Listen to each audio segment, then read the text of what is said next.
নমস্কার বন্ধুরা, নীলি রান্নাঘরে সবাইকে অনেক অনেক স্বাগত। বন্ধুরা, আজকে আবার একটি রেসিপি নিয়ে চলে এসেছি। আজকে বানাচ্ছি আলু মূলো খসলা শাক দিয়ে, বেগুন দিয়ে, বড়ি দিয়ে অসাধারণ একটি রেসিপি। আশা করি আপনারা স্কিপ না করে পুরো ভিডিওটি দেখবেন। এখানে আমি খসলা শাক খুব ভালো করে কেটে ধুয়ে নিয়েছি। দেখুন, এখানে আমি পরিমাণ মতো বড়ি নিয়েছি, একটা বেগুন, মূলো, আলু খুব ভালো করে কেটে ধুয়ে নিয়েছি। কড়াইয়ে আমি সরিষার তেল দিয়ে দিচ্ছি। তেলের মধ্যে আমি বড়িগুলো ভেজে নেব। খুব ভালো করে নাড়াচাড়া করে লাল লাল করে বড়িগুলো ভেজে নিয়েছি। আবারও কড়াইয়ের মধ্যে সরিষার তেল দিয়ে দিলাম, দুটো তেজপাতা, 5 ফোড়ন পরিমাণ মতো,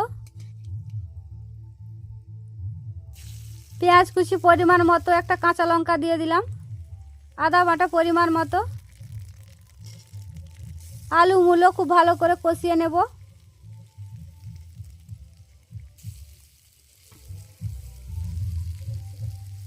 নুন পরিমাণ মতো দিয়ে দিচ্ছি।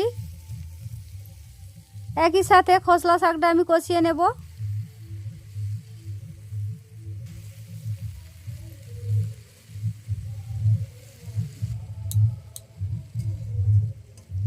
দেখুন, বেশ অনেকটাই জল বেরিয়ে গেছে। বেগুনটা আমি দিয়ে দিচ্ছি একই সাথে। আর জল দেব না, 2 মিনিটের জন্য ঢেকে নেব। 2 মিনিট হয়ে গেছে দেখুন। এবারে আমি সমস্ত মশলা দিয়ে দেব। লঙ্কা ও জিরে বাটা, ধনে গুঁড়ো পরিমাণ মতো, হলুদ গুঁড়ো পরিমাণ মতো দিয়ে দিচ্ছি। সমস্ত মশলা দিয়ে খুব ভালো করে কষিয়ে নেব।